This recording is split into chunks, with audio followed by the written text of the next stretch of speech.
Hi అండి. మీరు ఎప్పుడైనా లంచ్ బాక్స్‌లోకి కరివేపాకు రైస్ ట్రై చేశారా? ఒక్కసారి ట్రై చేయండి. చాలా అంటే చాలా బావుంటుంది.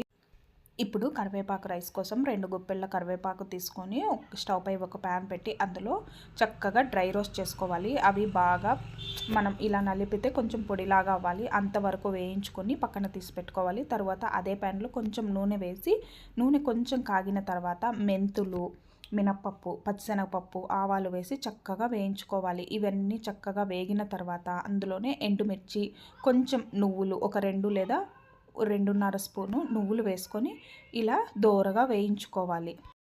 స్టవ్ ఆపేసిన తర్వాత ఒక 5, 6 ముక్కలు ఎండు కొబ్బరి వేసి తర్వాత ఇది మొత్తం చల్లారిన తర్వాత మిక్సీలో పొడి చేసుకోవాలి.